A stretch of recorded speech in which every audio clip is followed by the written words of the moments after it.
Good afternoon to everybody. Good afternoon. Good afternoon. Just 1 second. I just want to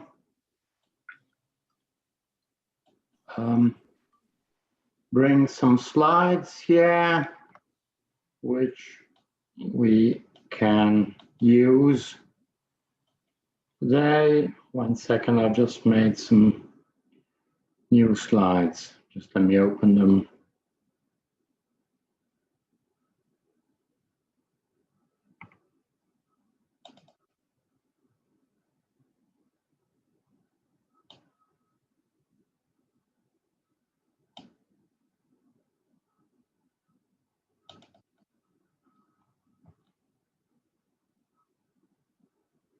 Okay, I can move them here.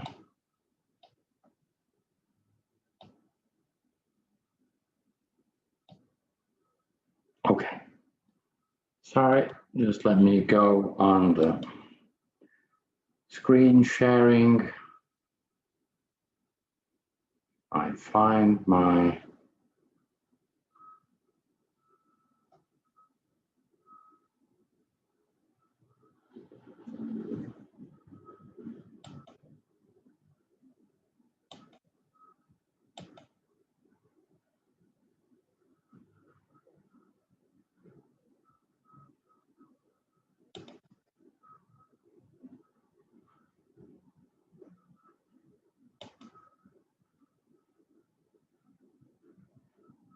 second.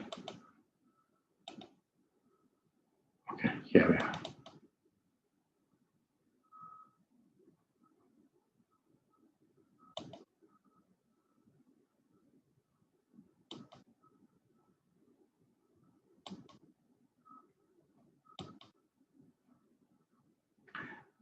Can you see the slides?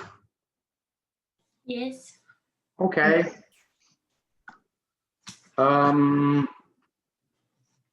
I don't see you.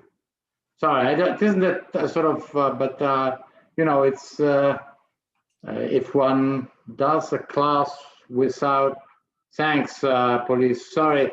But, you know, the problem is on this scene, a teacher who's just speaking to a black screen is not sort of, one is somehow discouraged. And so at least I have the idea that you are there, that maybe you're doing something else, but at least I see you. Listen,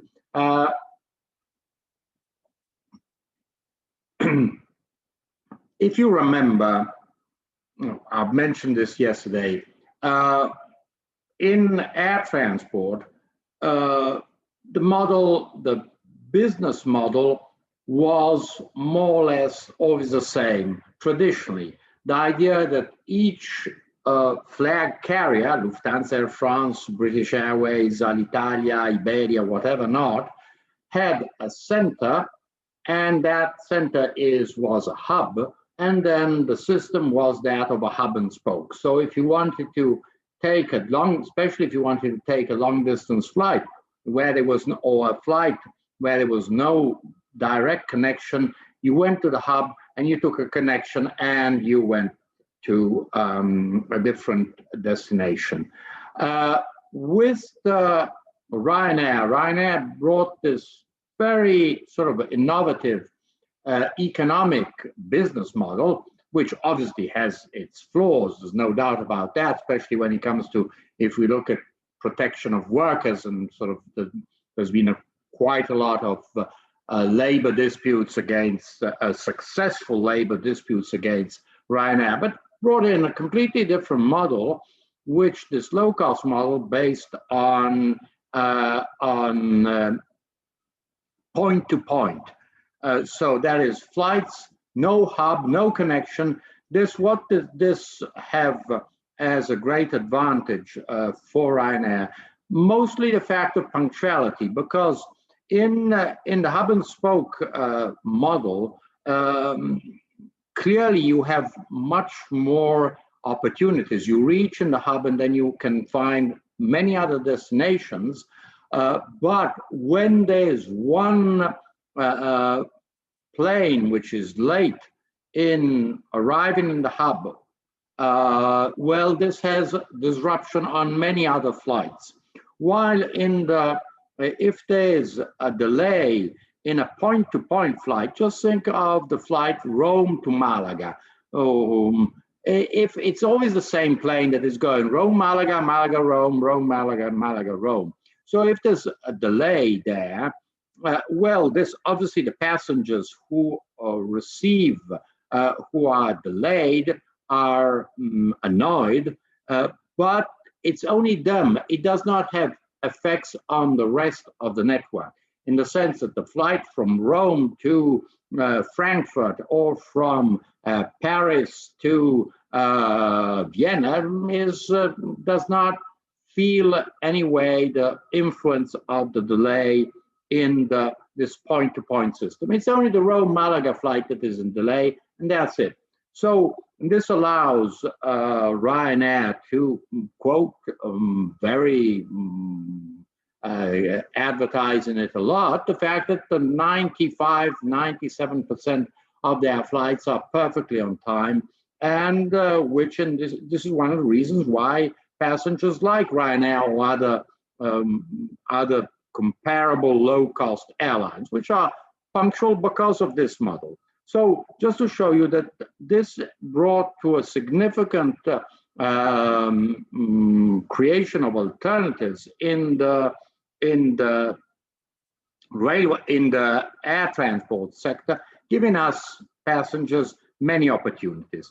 Now, how does this work with the railway system? Please remember that while with the air transport, what do we have? We have an issue of congestion in major airports, Charles de Gaulle, Heathrow, Frankfurt, Madrid-Barajas, and so on. But this congestion can somehow be solved through other nearby airports. Heathrow, well, Heathrow's congested. Well, there's Gatwick, there's Luton, there's Stansted. Fiumicino is congested. Well, there's Ciampino. Charles de Gaulle is congested. Well, there's Orly or now Beauvais, and so on. So you find other alternatives, but there's not so much congestion in the sky. It's around the airport that there's congestion. When it comes to rail transport, the main issue is that the limited capacity of the infrastructure. While we see that there's a sort of an airport capacity is given by the number of runways and the time in which it takes to safely take off or land. Let's imagine the slot time, 2 minutes, 3 minutes to take off and to land, or to land. When it comes to rail transport, the problem is not only the station. Yes, the station might be congested. There are too many trains that have to leave or must arrive, and there are not enough tracks. There are only 20 tracks, and so there are not more than 20 trains that can leave or arrive in that station at the same time. We find a significant issue of congestion on the infrastructure. Because if you go from Rome to Milan, from Paris to Marseille, and so on, well, the train is on that track, and there's only that track, and the track is not possible. It's not possible to duplicate it. While in the sky, you can duplicate all the routes you want, and now with satellite control, obviously you have much more coordinated routes in the sky, avoiding danger of collision. So the problem of liberalization of railway transport, apart from a series of other issues which are more of a political and regulatory nature, the main problem is that of the capacity of the infrastructure. And so if you have a certain infrastructure, you can use that infrastructure. Just think of a train. Well, you must keep at least 5 minutes between one train and another, because if the train in front has some kind of inconvenience, it stops and has to block, the train behind obviously must be stopped to avoid a collision. So there are pretty stringent safety rules that must be followed. So the risk of congestion on the infrastructure from point A to point B is a significant risk if you want to introduce competition. Why? Because this means that not so many competitors can enter the market. While in an airport, you can imagine that you have from 7 o'clock in the morning to 10 o'clock in the evening, and you can put all the slots and you can see how many planes can take off and leave. And obviously, if you have more runways, the more runways you have, the more planes can take off and leave. There you have, generally you have only one track, and one track in two directions, in one track from A to B and the other track in direction B to A, and that's it. And so there's much less capacity, which limits the possibility of competition, and we shall see this in a moment. So when we have to introduce competition on the railway sector, well, we have somehow a different situation than what we have in the air sector. So what do we have? Different rudder models. I'll show you 4 models just to show you how the systems of how the liberalization has somehow worked. Let's look at the UK model, which is the first move. It starts in 1994. This is one of the results of the very strong push of the British Prime Minister of the 80s, but the results, you see them only much later, Margaret Thatcher, who was substantially the mother of liberalization in the UK and in the European Union, because clearly the European Union, once the UK said, I'm going to liberalize, obviously the European Union could not maintain a monopolistic approach, because this was incompatible with the treaties. If everybody agreed on having monopolistic railway services, well, you could somehow limit liberalization. But once the UK said, I'm going to liberalize rail services, well, this had an effect, or should have had significant effects in the rest of Europe. So 1994, what is the model, the British model? Just to show, because this is the first model and was sort of which followed a certain model which existed in the 19th century. So the regional franchise model. That is that the whole of the UK is divided in areas, we shall see them in a moment, and these areas are given up to the infrastructure is in the hands of British Rail. So British Rail controls the infrastructure, but generally does not provide passenger service, and the passenger services are instead offered by third companies. So this is the more or less the model which is adopted. Why is this a return to the past? Have you all been to London? Galea, police, have you been to London?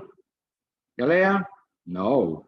How is it you haven't been to London? Well, anyhow, you go to London and you find a whole lot of stations. You find Euston, you find Charing Cross, you find Paddington, Victoria, Waterloo.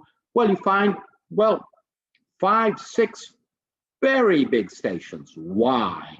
Because when the railway system started developing in Great Britain in the mid of the 19th century, there was a whole lot of private rail companies that were sort of, each of them had their own station. So one railway company was doing the southeast, another one was doing the southwest, one was doing the northeast, northwest, Scotland, and so on. So each of these railway companies said, hey, I'm going to build my own railway stations. So we find Paddington, Houston, Charing Cross, and all the other stations. When after World War I, in front of the financial crisis that was started in the US and then moved to Europe, well, these railway companies had to give up, and it was nationalized and became British Rail. And so, but the idea of having different parts of the country served by different lines and different stations. The same thing is in Paris. If you go, I mean, you go to Paris, Galais, have you been to Paris? No, come on, we must get you. You must. This is why you're doing transport law. Because this will hopefully will bring you around. I mean, our police knows Paris, I suppose, very well. There's Gare du Nord, Gare de l'Est, Gare de Lyon, and Montparnasse. And so each of these stations serves different parts of France. So this is the whole idea. Now, what is the British model today? More or less, it repeats the idea that there are different parts of the country which are served by certain companies, different companies. So you find, you divide the country in 20 parts, and you set up for a public tender, seeing who offers the best price, the best service, and so on, a certain part of the country or certain services. So we have these 20 franchises. Franchising is simply, there's a franchisor, that is substantially British Rail, and there's a franchisee, which are British Rail is the manager of the infrastructure, and the franchisees, which are the companies which provide services in a certain region or from London to a certain region. And what do we find? We find that these 20 franchises have been given in the past to mostly foreign operators, Deutsche Bahn, Société Nationale Chemin de Fer, or NS. Sorry, can you see this? Let me put this up. NS, which is the Dutch railway company. Then you find several coach services, companies that were providing coaches, that is bus services, road services, and they took up a franchise in certain areas. And then even we also find Virgin Airlines, which was a pretty successful airline, now rather declining, not only because of present crisis, but declining, but airlines that picked up franchise. So if we look at the situation in the, I hope you can see this. Can you see this slide? Or is it too small? No, it's okay. Okay, so you see, if you look, Greater Anglia, so you see here all the various areas of the UK. Anglia, that is on the east coast, Wales, Thames, Caledonian, that means night trains to Scotland, Chiltern Railways, cross country, Midlands, East Midlands, and then again Thames, Great Western Railway, London Midland, London Overground, Merseyside, that is Manchester, Northern, ScotRail, Southwestern, Southeastern, sorry, TfL, I'm trying to remember what TfL is. Transpennine goes up to the north towards Great Lake District, Virgin West Coast, Virgin East Coast. So you see that all these companies, private companies, were granted sort of a franchise. Here you see the lengths of the franchise, 9, 15 years, 20 years, and so on. And you see also the size of the network. It isn't expressed in terms of how long the tracks are, but it says substantially the amount of millions of kilometers done by train per year. So you see that is, you must imagine there's a train that leaves at 8 o'clock and thus has to do 500 kilometers. Well, and does that every day. You do 500 kilometers multiplied for 365, and then you can. So it's substantially it's the frequency of the service. It's not the length of the. But you see here 29 million, and we go up to, obviously the more distant you are. West Coast is 35, but look, Thames Link is 61 million, but because it is a very, very high frequency train. Now, this includes substantially for those areas of the franchise, all transport, whether it is sort of local, regional transport or transport to and from London. So just to show that this is, it has two kinds of modes. It covers two kinds of passenger services, regional services and long distance services. Consider that in England, although England was the first country to establish a railway system, very efficient railway system, well, England is one main European country that does not have a high-speed train system, or anyhow comparable to what we find in the European continent, France, starting from France, Germany, Italy, and Spain, just to mention the four main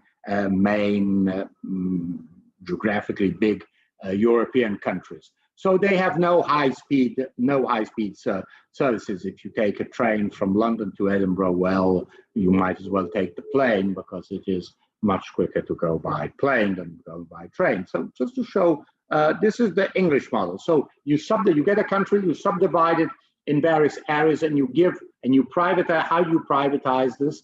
British Rail keeps the control, the management over the infrastructure, and private companies run services on this infrastructure. Let's look at a different model. Germany, what does it do? The whole system is long distance train and high speed trains are under the German monopolistic company Deutsche Bahn, controlled by the state, and the only thing that what is given to private company, or rather put it at auction through a public tender, are regional services. So you find Deutsche Bahn Regio, which provides regional. Deutsche Bahn provides regional services, and you see it has a very big market share, 72%. And then you find a series of other companies, among which Ferrovie dello Stato, Italian, Keolis, which is French, Société Nationale Chemin de Fer, and so with other companies, but they only provide regional services. Now, regional services are not the rich sort of part of the cake. Regional services, well, they do generally receive public service obligation compensation, but you don't make a lot of money out of regional services. It's not sort of very profitable business. Profitable business is on high-speed routes. So, which is 100% in the hands of Deutsche Bahn. Now, let's look at the only really successful case of railway services liberalization. Italy, it's on long distance trains, on high-speed trains. So what do we find? High speed, not only high speed, we look on at the map, we find that since 2010, the incumbent company, the state-controlled company, Trenitalia, controlled by Ferrovie dello Stato, well, there's this Italo company which enters, and Italo has a share of 20% more or less is controlled by Société Nationale, that is French railway company, but it does not have a saying. It is the technical partner. It provides mostly traction and the engines, Alstom French engines, and it provides sort of equipment for rolling stock, what we call carriages, and engines for the thing, but does not have it just has a share. But anyhow, Italo, and as you see, it is the only case of liberalization. There's also been in Austria, but Austria is a much smaller country, although long, obviously, if you want to go from one part to another part of Austria. But Italy has been much bigger, has a much bigger network. And this liberalization covers both high-speed trains and traditional lines. We shall see this in a moment. And this is the most successful, at least for the moment, case of railway services liberalization. And if you look here, you see that if you see the red lines, this is high speed, which substantially goes from Naples to Milan. And then you see that there are other lines which are not high speed, which go from Milan to Turin, that go from Naples downwards, down the rest south, and from Bologna, they go to the east, northeast of the country, which are traditional lines, generally on tracks, on paths that have been way back in the 19th century, have been developed. They have been somehow modernized, but they're not high-speed trains. So high-speed trains go at least 300 kilometers per hour. There they go 150. So just to show you that the traditional path is sort of, they're still, but they're part of the services. So you can take an Italo train from Rome to Venice, although Venice is not high speed from Bologna onwards. It's a traditional railway line. Just to show you that, but the main problem here, and you see that what is given, has been given to Italo, is the possibility to provide these services, and but this ends up by somehow blocking the market. No other competitors can enter the market because obviously there are not enough, there's no space for schedules. I mean, in ordinary times, not now, there was from Rome to Milan, which was, or rather from Rome northwards, going sort of to Bologna, and then from Bologna moving whether to Milan on the west, or to Venice, Verona, or Venice on the east. There was a train leaving every 10 minutes.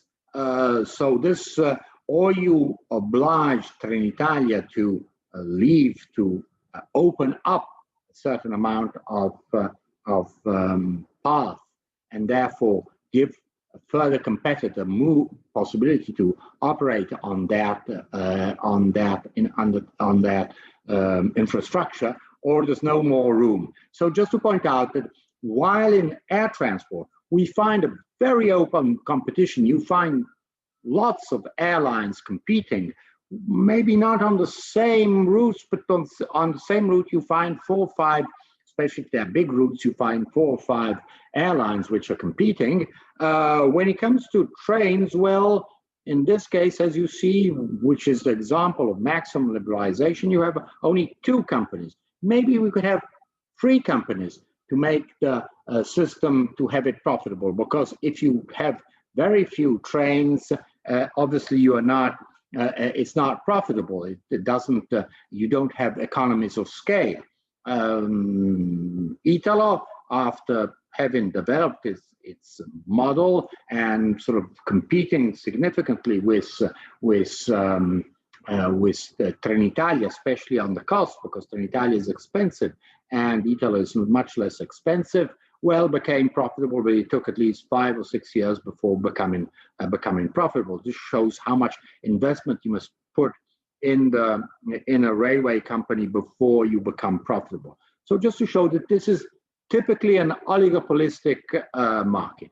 Now let's look at the most recent case of sort of opening up the market. It should have become effective December 2020, but obviously we are still in a difficult situation. And this is the Spain. Spain decided to liberalize only high-speed routes. So we've seen Germany liberalizes only regional services, which is, if one can say, a rather mock liberalization. I mean, you're liberalizing sort of very small part of the market. It is not the rich part of the market. Rich part of the market is high speed. What did Spain do in last year, in 2019? It did high-speed routes tender with 3 main routes, from Madrid to Barcelona to the French border, and which is clearly the richest line, because Madrid is the capital. Barcelona is very sort of the industrial, the economic center of Spain, just like Milan for Italy, and so that is a lot of traffic on Madrid-Barcelona, and plus says French border means connecting with the French very strong TGV, train grande vitesse, French network of high-speed trains. So it is the rich part. As you see, 70% of the market is seen there. Then the second corridor is from Valencia, Alicante, that is on the Mediterranean Sea towards the east to Madrid and vice versa, which was won by Trenitalia, by sort of consortium in which the Italian Trenitalia was part, and this other going from Madrid south to Seville or Malaga, which was won by Keolis, which is substantially Société Nationale Chemin de Fer, French. So here we have a liberalization only of high-speed infrastructures and giving exclusive rights. So this means that the Renfe is the state Red Nacional Ferrocarriles de España. So it's a national railway company. So maintains a monopoly on that line. Nobody else can do that line, which is substantially most profitable, and its competitors have a monopoly, can provide exclusive services on these certain lines. So this is, again, is a different model. And here you see, just to show you on the map, for those who are not familiar with Spanish geography, here this is Madrid, and you see Madrid goes to Zaragoza and then Barcelona, and then from Barcelona, Girona, and goes to France, while here we have the Alicante, Valencia is here, and Alicante goes to Madrid, so this line, and then the southern line goes from Madrid to substantially to Seville and to Cadiz and to Malaga. So just to point out that this is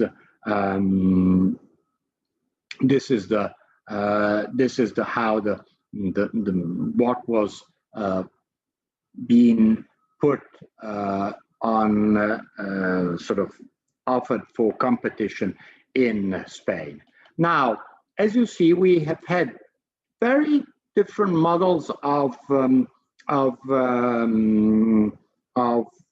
organizing liberalization. I haven't spoken of the country which is substantially the most advanced in railway transport, which is France. France did huge investment on railway infrastructures already in the 80s, and especially with its TGV system. and has the most effective intermodal network, in the sense that you go to an airport and you find a train, or you take the train and you arrive to an airport, which is very efficient intermodal system. But France has always resisted liberalization. It has never allowed liberalization. There are not at a regional level, not at a national level. It should have done it this year, but obviously everything has been blocked. So just to show you that there's very strong opposition against, and one of the reasons why every now and probably our police has noticed this last year in these times, in October, end of October, there was a huge strike. All the trains were blocked, and the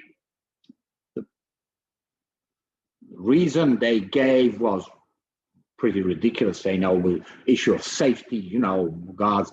It simply was that they didn't want the forced package, which we should see in a moment, to be enacted, because the French railway workers, who are very strong and have a very strong trade union, said, "Oh, but it's only us. Only we are going to work in this field. Nobody else is going to work in this field, because obviously, if there's competition, we are going to lose jobs, because clearly, Société Nationale, which is a monopoly, has high prices, has very significant workforce, and has no issues of reducing the cost. So there's going to be no redundancy of workers. Clearly, if you have competitors, well, then you understand that you must somehow reduce the cost of your services, and therefore then you start saying, hey, but we have too many workers, 100 even more thousand workers for Société Nationale. Maybe it's exaggerated. There are too many people. We can start cutting, and so obviously trade unions resist this. I mean, obviously they have their good reasons as any trade union, but just to show you the reasons behind why France, which is so advanced, at least in its network of high-speed trains, has not liberalized its service. So just to show you that there have been very different models, and we see that instead the model of, which apparently is the model of most liberalized model, the English system, is completely unsuccessful.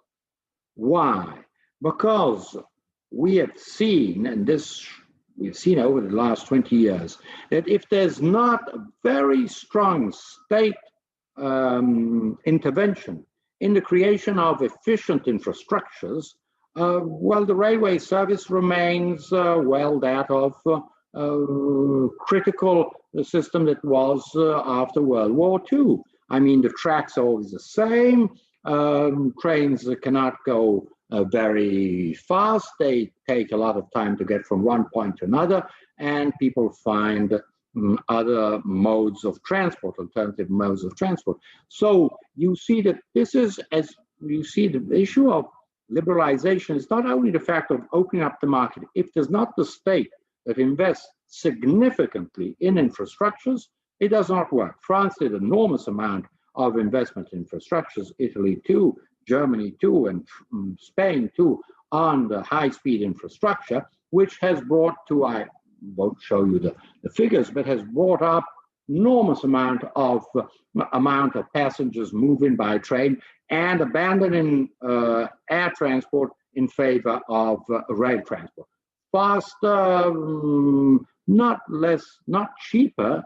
It is generally quite often more expensive traveling by train than by plane, but it is less stressing. You don't have to go to the airport. You don't have security checks, and then you don't have to wait there. You just go to the station, which is the center of the town. You board the train, and that's it. So, and then you arrive to the center of the town. So it is highly competitive, but you need investment in infrastructures. The British said, oh, we are not going to invest in the infrastructures. And this is why the railway network English model is quite unsatisfactory. There's a second reason why the British model theoretically appealing, the idea that you open up the market and you have 20 and all these companies. If we go back to the, sorry, just look at the, let's see if I can, yes, yeah. Look at, I mean, here, what do we have? Abellio, Arriva 2, 3, 4, 5, 6, 7, 7, 8, 9. We have 9 players.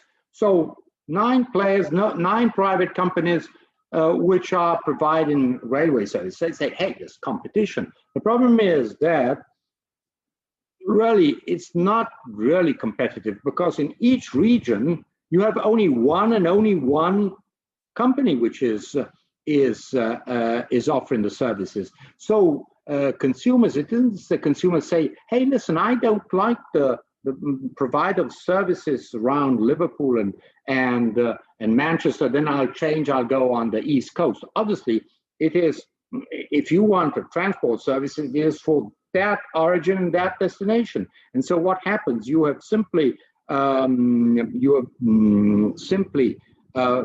passengers have no choice between competing services. So it is only apparently you are put in competition.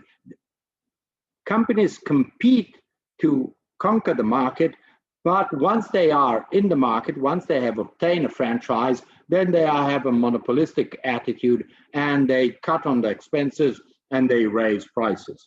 And as a matter of fact, many of those companies, Virgin has substantially moved out of those sectors because it found it was operating only at a loss. There's a further element which is negative for the English model, which has been in other fields has been very successful, but in rail transport has been very negative. It is what we call, what we've seen at the beginning of the course, the network effect.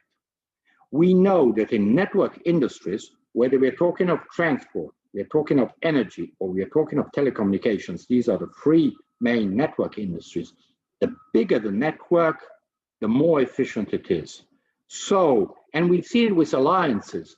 I mean, why does Air Malta, coming from a very small country, participate in an alliance in which there's a South African company or a Japanese company?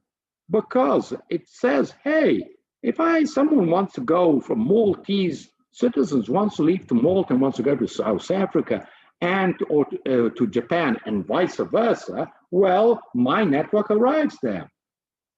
So, and this is significantly efficient.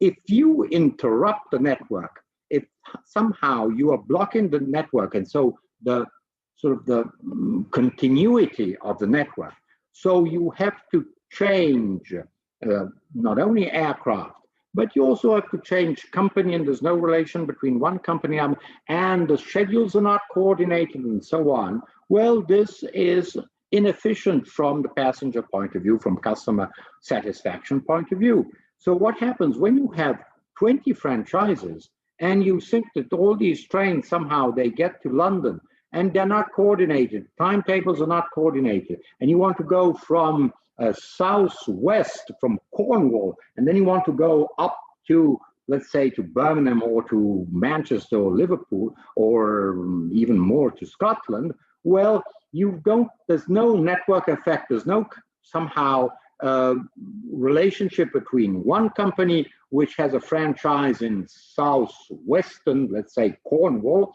and a company which is providing services in another part of England. So you lose what is a typical advantage of a network effect. We find this, if you look at the the Italian model, which is considered a case study, there's much more, there are only 2 competitors. So this enables coordination of schedules much more if there are only 2 players, Trenitalia and Italo. And secondly, Well, somehow there's a duplication of the network. You have for all your destinations, whether you're going from Salerno, as a matter of fact, Salerno northward, you have two offers. You can choose Italo or you can choose Trenitalia, which is not obviously enormous choice, but you have a choice. While in other services, you do not have a choice. You have only one company, and then somehow you must move on to another company to somehow go on for your trip. So you lose the benefit of network efficiency. Just to point out how I brought you into this notion of the models, because it shows us one of the reasons why in air transport we've seen this great liberalization and this huge network. I mean, One World, Star Alliance, and Sky Team, they cover the whole globe, and pretty efficiently, and also with significantly reduction in costs. And that is one of the reasons why the competition authorities authorize these alliances, because they say there's a benefit for passengers. Here with rail, there's much less benefit for passengers. Now, what we'll do is now move on to this fourth package. Just let me see if I can get to my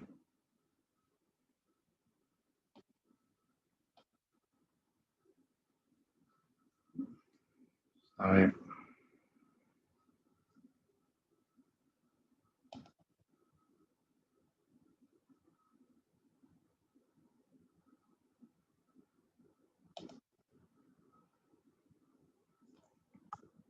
See if I can reach.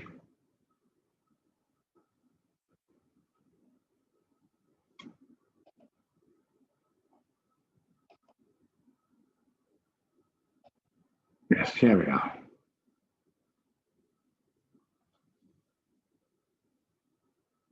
Sorry, 1 second, just let me close this.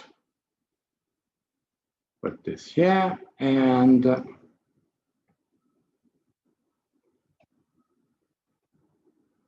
me move to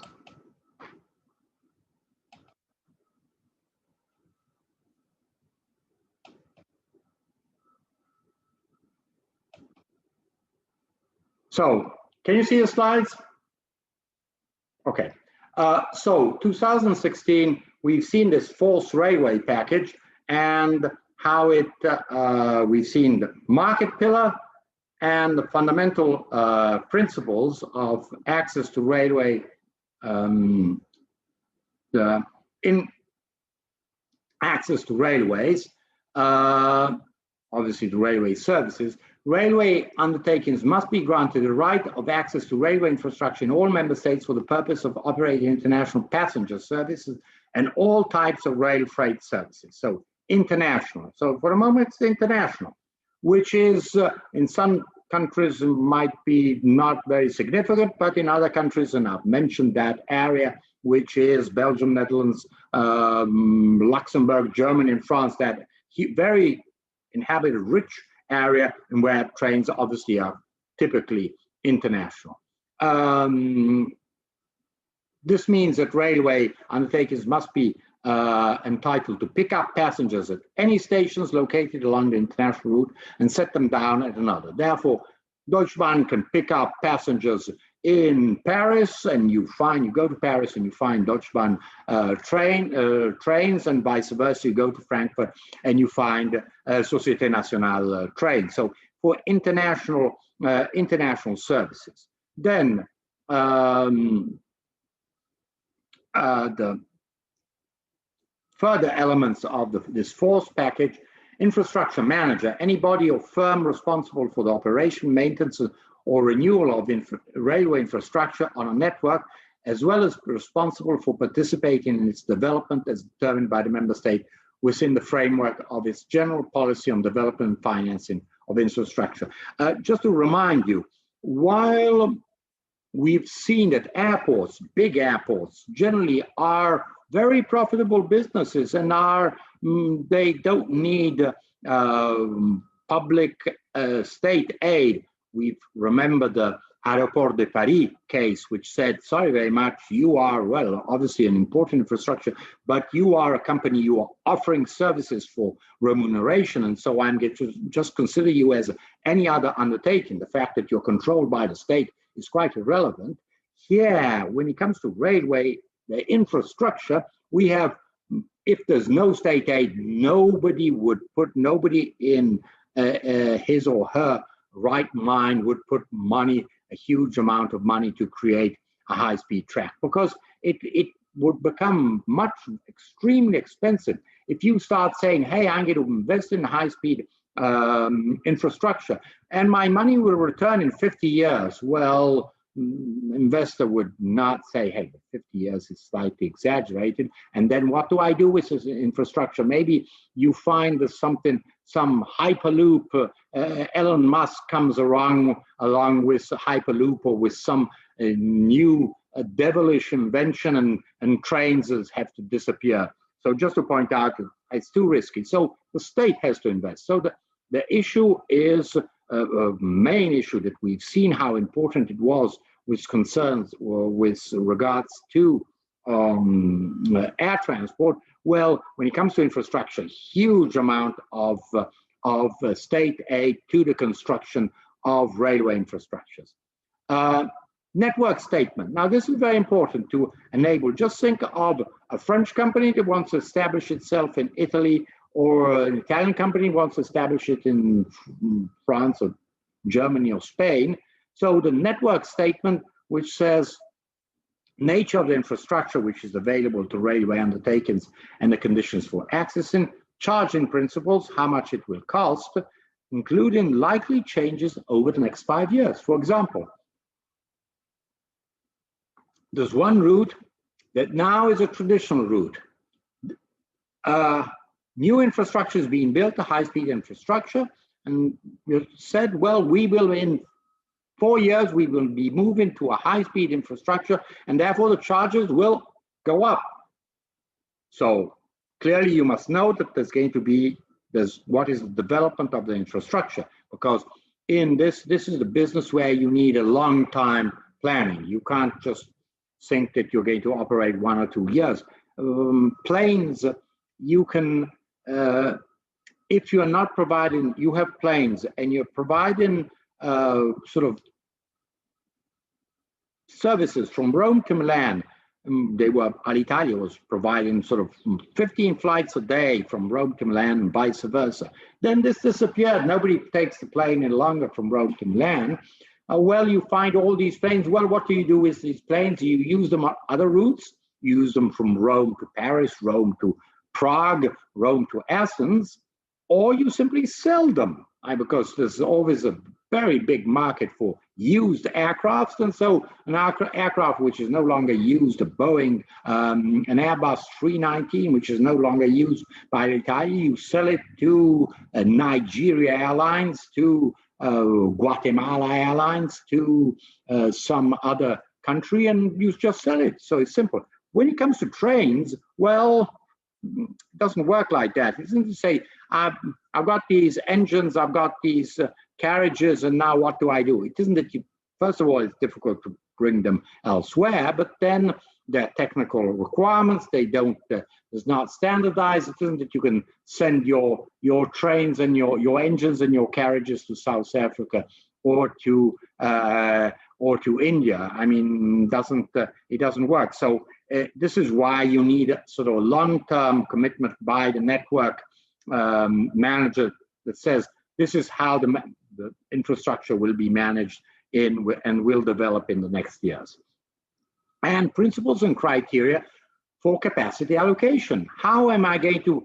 Obviously I know I can access this, but what schedules can I do? What capacity? How many trains a day can I do on this route, and so on? Now, this is fundamental. If you want to do a business plan, you must know what is the capacity of that infrastructure. If they say, listen, we have this infrastructure, but we have very limited capacity, well, you know that you can't enter the market, or it is are rather unprofitable for you to enter the market. Then, member states shall establish specific charging rules or delegate such powers to the infrastructure manager. The determination of the charge for the use of the infrastructure and the collection of this charge shall be performed by an independent charging body, generally the infrastructure manager, provided it is not dependent on the railway undertakings. Now, this is really, we see that the infrastructure generally depends on from a railway undertakings. Now, just think of the conflict of interest between the manager of the infrastructure and the company that provides the services, the passenger services. What would you do? You would put very, very high charges, which are paid by your parent company, which is providing passenger services, and also by the competitor. But in this way, while the monies that are paid from the parent company, they go to the other company. So Trenitalia gives the money to Rete Ferroviaria Italiana. So clearly, well, yes, obviously Trenitalia loses money, but it's given it to a parent company. So the group Ferrovie dello Stato is substantially, it's a set off. It's no, I mean, the money comes out from one subsidiary and goes to another subsidiary. So if you look at the consolidated balance sheet, well, that's it. So there's no substantial loss. If you put very high charges, clearly you want to enter the market, and therefore this means that you put very, very high ticket price, because if I spend a lot to use the infrastructure, then I must pass the cost over to the passenger. So you're putting a barrier to access. So there must be an independent entity that establishes what are the charges. And these charges obviously must be proportionate to the use of the infrastructure. They must be fair, they must be non-discriminatory. And so you need an independent entity, not someone that is in conflict of interest. Because clearly if the infrastructure manager and the provider of passenger services are the same, under the same control, well, there's obvious control of interest. So it must be a third party that sets the charges. So, and then what is the minimum access package and the mandatory access to services to which railway undertakings are entitled? Just to say something which seems obvious to us passengers, but is from a regulatory point of view is not at all obvious. Access to stations. Well, I mean, obviously passengers cannot be left in open country, just outside, saying, hey, listen, yes, you can use this infrastructure, but I'll have to leave you at a sort of suburban railway station because I have no room in my main railway station. Obviously, if I want to go from Rome to Milan or vice versa, I want to leave from the central station in Milan and get to the central station in Rome. I don't want to go somewhere else. I don't want to have to go to some suburban station and then have to find a taxi, a train, a bus, or some other modes of transport to get to the center of the town. Or when I get to the station, I don't want to be put on a sort of distant platform. This is Trenitalia, or not Trenitalia, Ferrovie dello Stato was doing this to Italo. First time Italo entered the market, they were given, if you wanted to take the Italo train, you had to go to sort of, instead of having platform 1, you had to go to platform 25, and you had to walk. And so clearly it was a discrimination against Italo. So passengers who took Italo found it, hey, listen, how is it those Trenitalia trains are arriving at platform 1 and I arrive at platform 25, which takes me 10 minutes, 15 minutes to get to the entrance of the station or the exit of the station. So just to point out this typical kind of factual discrimination in the access to infrastructure. Stations. So what is this minimum access package? So it comprise handling of requests, so for infrastructure capacity. So I'm asking, I want to know, and I must have a reply.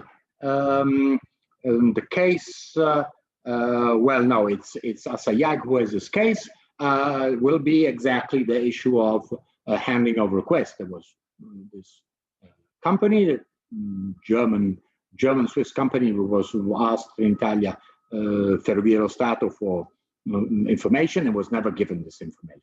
The right to utilize capacity which is granted, clearly you must specify very clearly what you can do, therefore what you cannot do. Use of running track points and junctions, which is fundamental. So, I mean, what happens if there are more routes?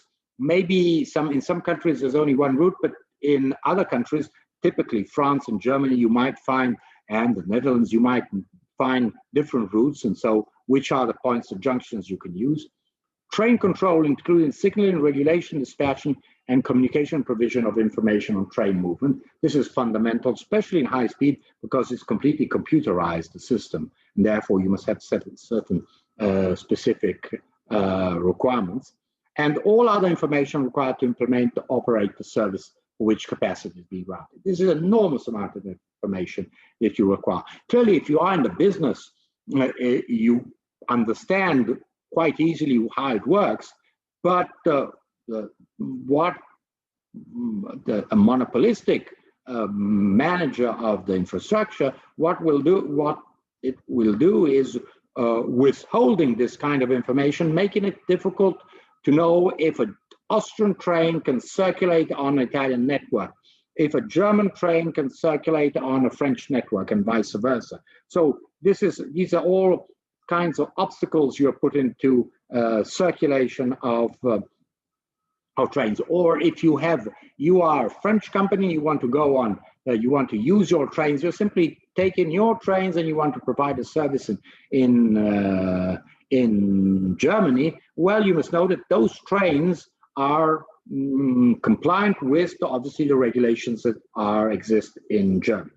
And then track access to service facilities and supply of services should comprise use of electrical supply equipment. We've seen that most trains are electrical. So can I use electricity? Say, yes, you can use the tracks, but sorry, no electricity. I don't have enough power. I don't have enough power for your trains. I'm using all the electric power myself and I can't give it to you. So you can put the sort of diesel trains, or if you want, you can even use steam engines, but there's no electricity. Clearly, this is fundamental, knowing that you have energy, electricity, overhead energy, electricity network. Then refueling facilities. Refueling means, also water. You need lots of water for, just think of the toilets, but you need also water for other services. And so refueling is not only fuel, but also other kinds of services. Then obviously passenger stations, access to passenger stations, freight terminals. If I'm providing freight services, there are freight terminals. Marshalling yards is where they sort of a train, you arrive. Just think of a train that arrives at the station and the engine arrives at the head of the track and then has to turn around. That is, it has to go to a marshalling yard and it does a system where it rotates and it's put in the other direction. Train formation facilities, you have an engine and you have the carriages. So you have train formation. You must put the engine and you must attach the various carriages. Storage sidings, where you put you can park your trucks, maintenance and other facilities. And well, this seems just to show you how important in order to allow access, you must provide information. If there's no information, we are preventing access to the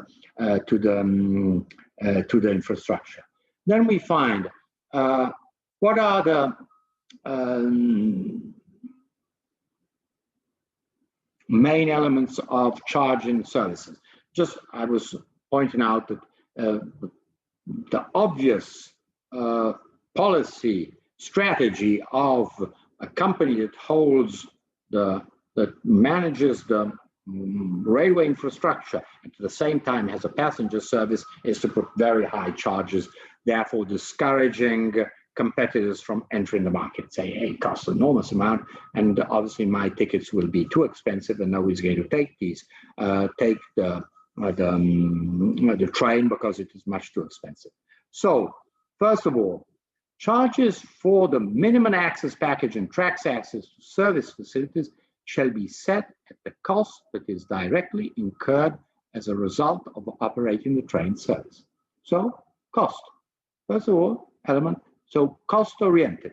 Now, this is very important. So, what you do, you analyze the cost. We lawyers, we don't. This is not something we are looking at. We won't look at the cost, but we know that it is cost-oriented. We find this in a whole lot of other services, typically in telecommunication services. When you use, I'm a small telecommunication company and I want to use a backbone provided by a big company, by a company that holds a monopoly on backbones. Well, the price of that use of that infrastructure is cost-oriented.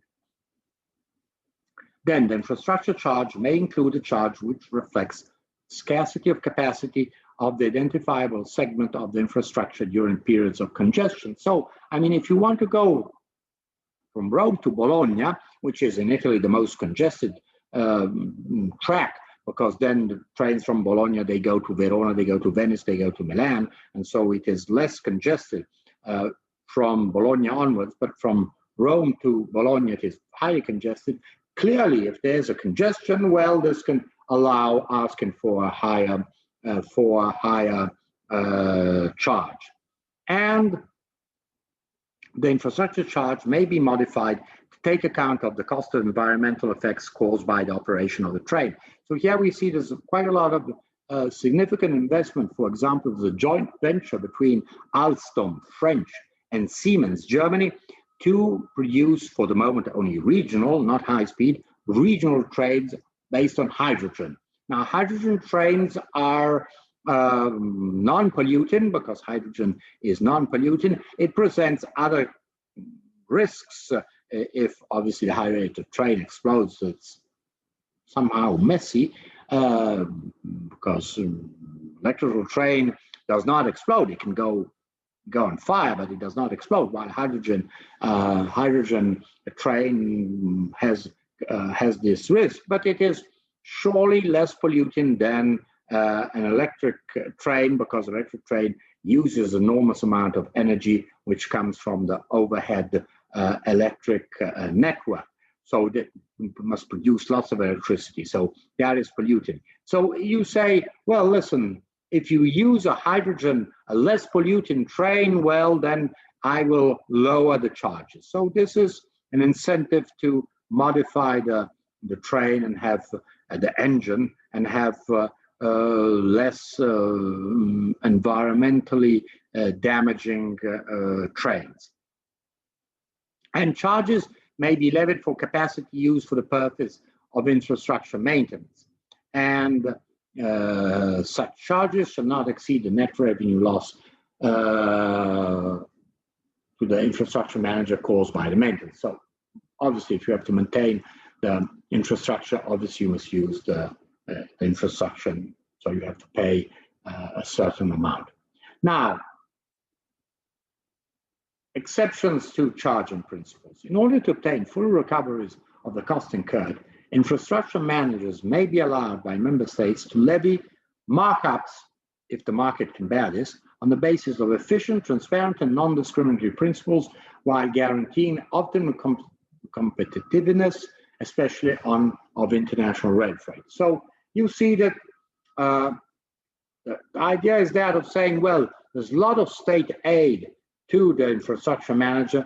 We are trying to recover this expenses incurred, but they must be put in this extra charge.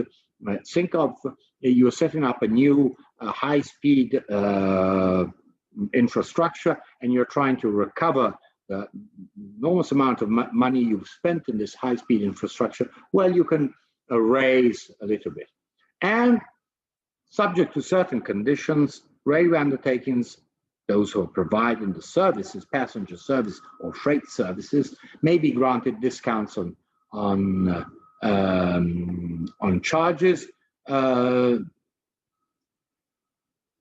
for specified traffic flows, granting time-limited discounts to encourage the development of new rail services, or discounts encouraging the use of considerably underutilized lines. So if you using, again, just think of what happened with in the Charleroi case. Charleroi Airport was telling Ryanair, if you open a new line, I will give you 150,000 euros. Well, hey, I'll think of it, and I keep it, this new route, and I keep it for a certain amount of years. Well, then that's a good idea. I will keep this.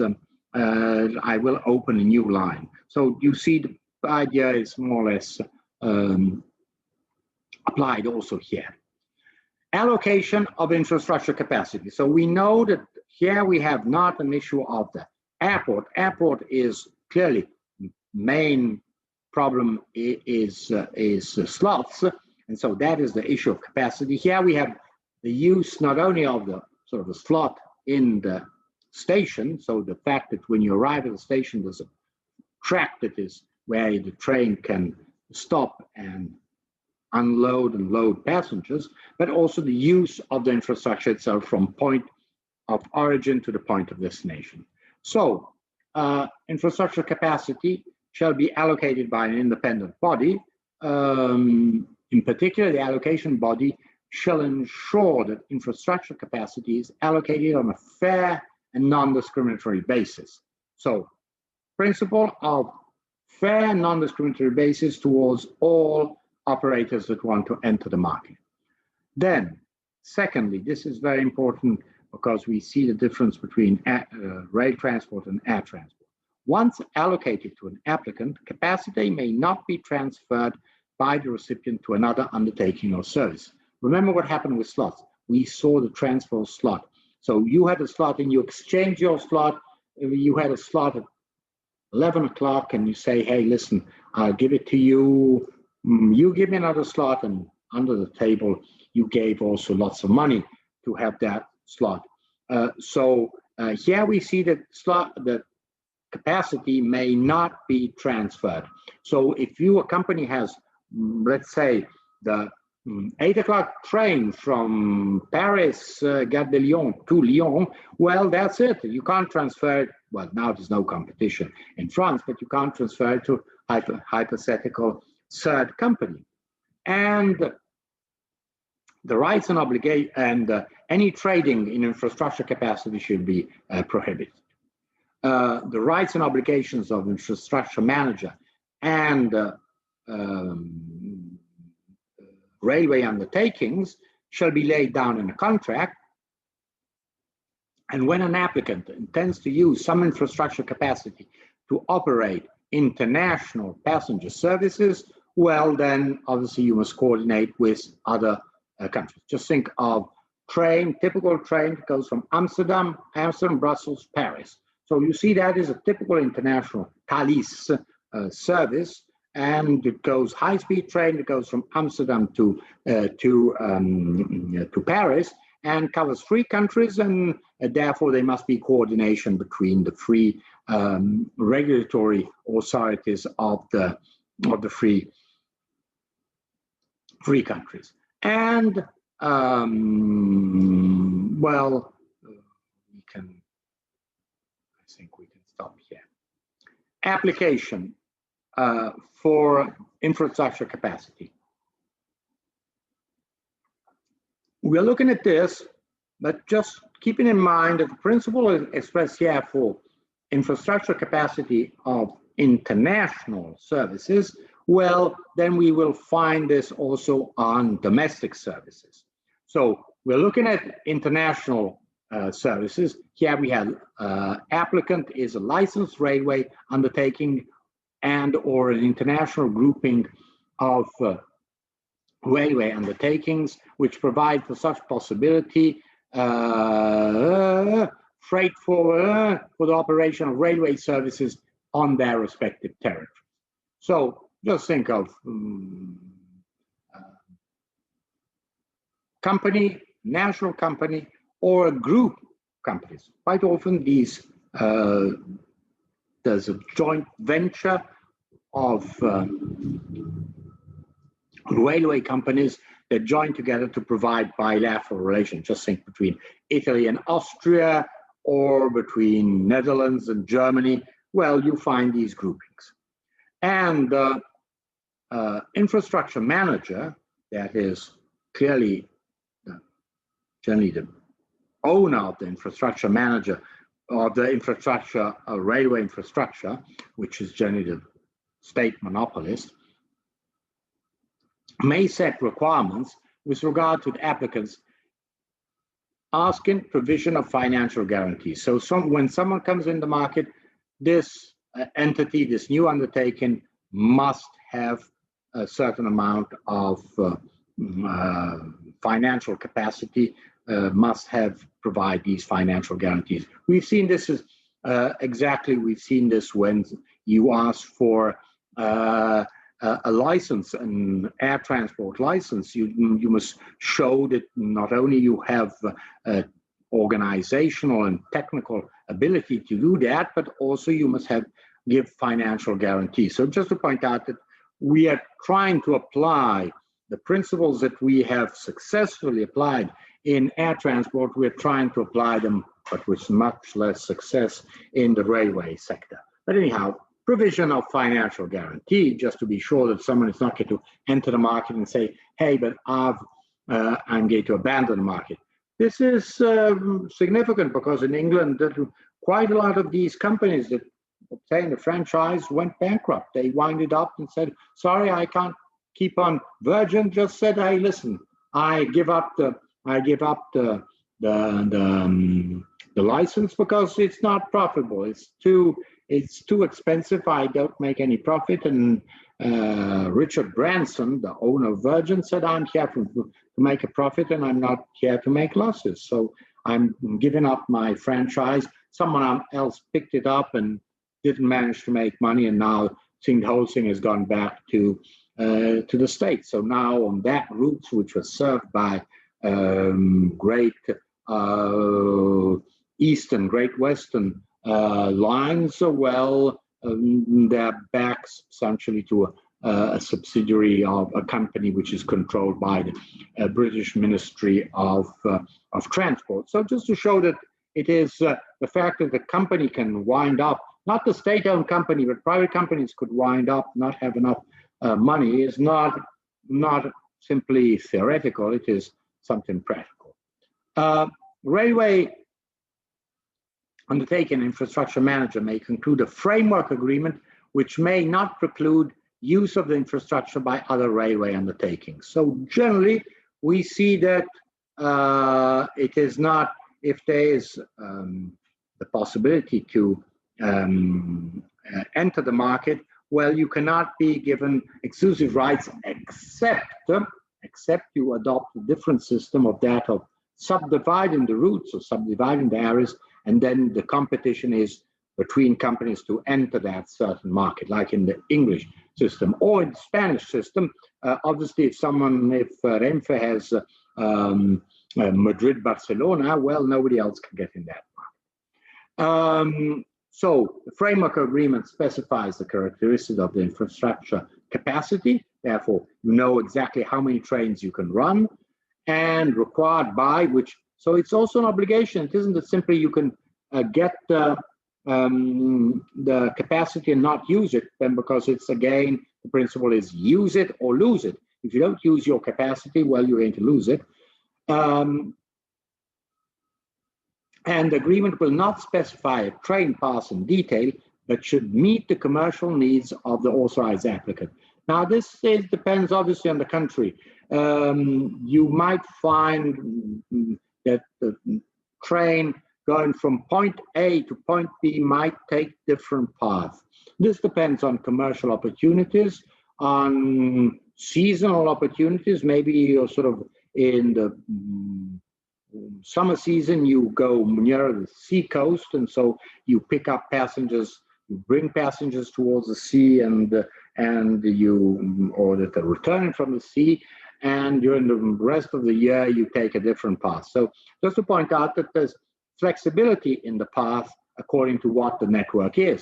Clearly, we're talking of substantially what we are interested is a high-speed train. So you have to mostly look at the high-speed network. The framework agreement may be for a period of 15 years, which may be extended only in exceptional cases. So you see that the horizon of these agreements, these framework agreements, which substantially are licensed to operate, well, it's 15 years. Says 15 years is a reasonable time in which you can organize, you invest, and you have time to recover from all the investment you have made. Coordination. Issue of congested infrastructures. Congested infrastructures, just think of certain routes which are very congested. Just think of routes that go from Frankfurt to Munich, or from Frankfurt to Berlin, or from Rome to Milan, or from Paris to Lyon. Well, those may be congested infrastructure, especially not only the tracks, but also the stations, and because the increasing amount of people, when it comes to high-speed trains, they prefer high-speed trains to